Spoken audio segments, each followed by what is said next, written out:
بسم اللہ الرحمن الرحیم۔ حضرت عائشہ رضی اللہ تعالی عنہا فرماتی ہیں کہ آپ صلی اللہ علیہ وسلم اپنا سر مبارک میری طرف کر دیتے، اس وقت آپ اعتکاف میں بیٹھے ہوئے ہوتے اور میں حیض کی حالت میں ہونے کے باوجود آپ کا سر مبارک دھو دیتی۔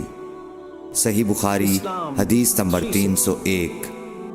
حضرت عائشہ رضی اللہ تعالی عنہا نے فرمایا، ہم ازواج میں سے کوئی جب حائضہ ہوتی اس حالت میں رسول اللہ صلی اللہ علیہ وسلم اگر مباشرت کا ارادہ کرتے آپ ازار باندھنے کا حکم دے دیتے باوجود حیض کی زیادتی کے، پھر بدن سے بدن ملاتے۔ آپ نے کہا، تم میں ایسا کون ہے جو نبی کریم صلی اللہ علیہ وسلم کی طرح اپنی شہوت پر قابو رکھتا ہو؟ صحیح بخاری حدیث نمبر 302۔ نبی کریم صلی اللہ علیہ وسلم اپنی بیویوں میں سے کسی سے مباشرت کرنا چاہتے اور وہ حائضہ ہوتی تو آپ کے حکم سے وہ پہلے ازار باندھ لیتی۔ صحیح بخاری حدیث نمبر 303۔ رسول کریم صلی اللہ علیہ وسلم عید الاضحیٰ یا عید الفطر میں عیدگاہ تشریف لے گئے۔ وہاں آپ عورتوں کے پاس سے گزرے اور فرمایا، اے عورتوں کی جماعت، صدقہ کرو کیونکہ میں نے جہنم میں زیادہ تم ہی کو دیکھا ہے۔ انہوں نے کہا، یا رسول اللہ صلی اللہ علیہ وسلم، ایسا کیوں؟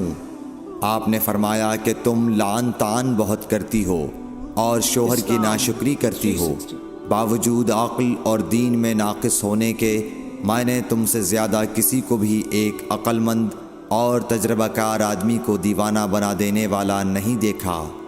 عورتوں نے عرض کی کہ ہمارے دین اور ہماری عقل میں نقصان کیا ہے یا رسول اللہ؟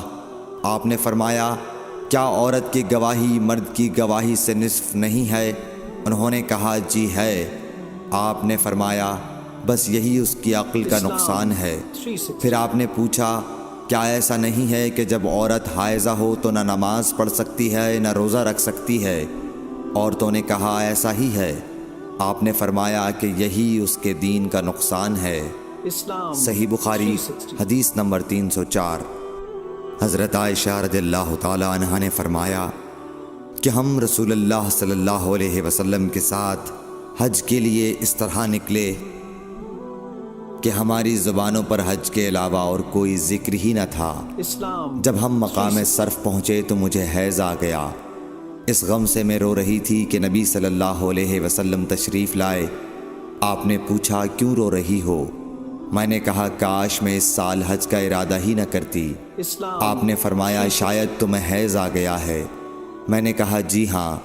آپ نے فرمایا، یہ چیز تو اللہ تعالیٰ نے آدم کی بیٹیوں کے لیے مقرر کر دی ہے، اس لیے تم جب تک پاک نہ ہو جاؤ طواف بیت اللہ کے علاوہ حاجیوں کی طرح تمام کام انجام دو۔